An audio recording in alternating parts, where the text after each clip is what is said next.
The Christian Democratic Union is suing this chancellor. That's right. Exactly. The Christian Democratic Union is suing Merz. On top of that, Merz probably had the worst day of his life today. We'll see that in the press conference in a moment. And Orban is going to throw a huge wrench in his plans today. Because next week, right before the elections, he'll have to explain to us why we need to sink even more billions into Ukraine. That's what he's absolutely panicked and paranoid about. And when he was asked about it, and I really have to say, honestly, I'd love to see only things like that from the Chancellor from now on. I assume all European Union member states will follow that as well? No, not everyone is actually sticking to it. Orban has once again confirmed that he will stick to his veto. They want to ruin the elections for Orban and they won't vote along. And let's be honest, I would love to see this Chancellor in the Bundestag telling me something like, "Thank you, I was a great Chancellor. Goodbye and thank you very much, I'm leaving right away." What preceded the question a bit was actually the question of whether Viktor Orban will vote today or not. And suddenly he's in a big hurry to leave, because he already knows, also from the press, especially from the Hungarian press, that Viktor Orban will stick to his veto. Even though Zelensky has already offered to send a few mercenaries to his home address to give him a talking to.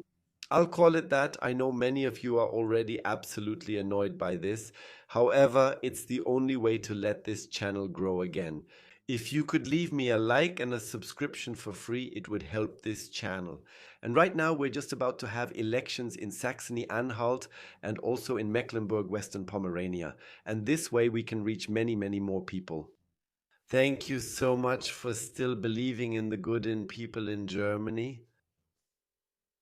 The question is whether this blockade can really be resolved. Because Viktor Orban, he too has of course made his statements and taken his positions. When he went in, it was very clear that at the moment he is sticking to his blockade. He says if no oil flows, then there will be no money. It's as simple as that. Thank you very much here as well. You heard it, Viktor Orban will stay tough and will push through the veto to the bitter end. The 90 billion will not be released. But what this actually has to do with the main topic is, I have to say, a bit more extreme. Now, in Hungary, we have the possibility that they could, for example, work together with the absolute ultra-right, which is better than giving power to the left. That's what Viktor Orban also said on state television. We'll see if it comes to the point in Germany where the Christian Democratic Union's own base rises up against this chancellor because of these debt tricks and wants to sue the chancellor. Because those aren't exactly, let's say, proper ways of handling things, the way they manipulated the budget and how the budget was manipulated. That's clear now. Now just listen for a moment. Yes, how many percent would actually have to be invested just in investments? Listen to this and ask yourselves if that's really right. $1 billion tricks, I think that's like shell game tricks. That's just a first assessment. We don't even have a full year's accounting yet. That's not representative at all. It's just a snapshot. As long as between 10 and 15% is being invested in the federal budget, that's all okay. So, and Mario Keglia sees it about the same way. That it's actually not okay to just invest 10 to 15% and then pocket the whole thing with sleight of hand tricks. So Mario Keglia came up with a really fantastic idea. He's preparing a lawsuit and he found a buddy named Winkler. You probably know him from the Young Union, and this Winkler agreed with him because that's exactly what the Young Union wanted to avoid, paying back debts for decades, which means not being able to invest and also not being able to relieve the younger generation. And they're stuck with this social budget up to here. And then yesterday, when Bärbel Bas and Lars Kling gave a statement after a small slip of the tongue, when they, I would say, swept it under the rug again, these people pretty much lost it. And now there are the next Christian Democratic Union members looking for help. And who do you think they're turning to? Write it down below which party they're turning to for help right now to prepare a lawsuit. It's like this. The situation is completely different compared to what was going on with the Traffic Light Coalition. They really had a falling out over content, and it wasn't entirely clear. I mean, it was clear that each of the coalition partners wanted something different. This time, the CDU, Christian Social Union, and Social Democratic Party both want the same thing, namely to keep this special fund, rack up debt as much as possible, and spend the money however they like. Just not for investments, I mean for investments directed toward the future, and I think that's what unites the coalition partners. Oh, the Greens are also preparing a lawsuit. I just saw that. Then it's going to get pretty tight. So let's just quickly recap. Yes, the Social Democratic Party and Christian Democratic Union want the same thing, and they want to spend money, as I quote, until there's nothing left. But the Greens are pretty pissed off right now. I just have to say it in German. Why? Well, because they didn't get their climate projects. The Social Democratic Party and Christian Democratic Union didn't stick to their agreement. That's why the Greens agreed. But now there's the Christian Democratic Union grassroots who are no longer in the Bundestag but are also really pissed off because they also agreed and are now preparing lawsuits together with the Alternative for Germany. That means we have the Alternative for Germany, we have the Greens, we have the Christian Democratic Union grassroots. And now it's not so clear anymore that the Christian Democratic Union and Social Democratic Party want the same thing. And then there's also this faction around Saskia Ludwig who are also pretty annoyed that they're spending money from debts. And that Lars Klingbeil now only brings up social projects and doesn't put anything into infrastructure. And Bärbel Bas tries to cover it all up. I told you about Klostersi. And then there was also this meeting where they talked about a minority government with tolerance from the Alternative for Germany. Now, last week, Manfred Weber came along and simply voted together with the Alternative for Germany.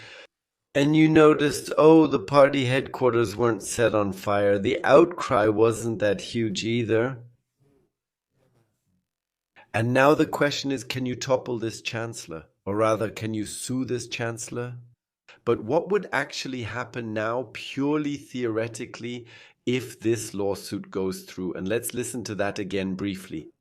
But do you notice these, what are they called again? Coincidences? Yes, these coincidences, they've been piling up lately.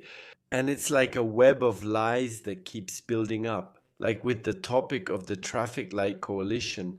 Only this time they've managed to argue a bit less at intervals, but instead they just go directly behind each other's backs. If the Greens really do that, and if they actually win, which would take a long time, then it could be that they can no longer afford one or two prestige projects, that their financial leeway would be extremely limited.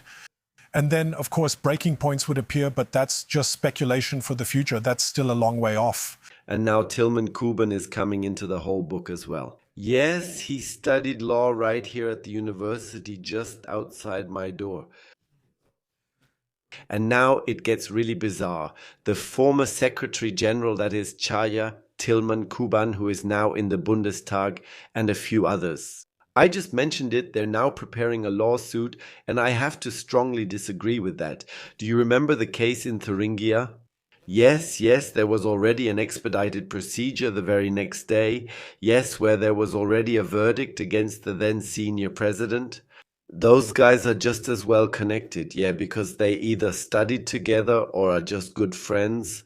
A few buddies, and that's something we should look into. I don't think it's just wishful thinking that the Christian Democratic Union is seeking help from the Alternative for Germany, because there's so much unrest at the Christian Democratic Union grassroots level that a former Secretary General, it wasn't just anybody, is so furious that he's now agitating against this Chancellor, then things could move along much faster.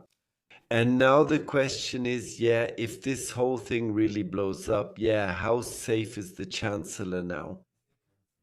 Because he's losing more and more support within his own ranks, because you can see that the Christian Democratic Union is being broken up more and more. And people are afraid, that they're being dragged down with the Social Democratic Party, which keeps losing more and more from one poll to the next. And now with the elections coming up, doesn't that all seem kind of strange to you? Then the left and the Greens work together with the Alternative for Germany, and now suddenly Christian Democratic Union, European People's Party and Alternative for Germany are doing something together. The European People's Party is still working together with the ultra right wing. Viktor Orban is on the verge of forming a government with the ultra right in Hungary. And let's be honest, don't you also find these coincidences a bit too coincidental? Many of them have played out here in the last few days. And hey, not a single Christian Democratic Union Party headquarters was bombarded with stones, set on fire, or anything like that. Unlike when people wanted to vote on migration,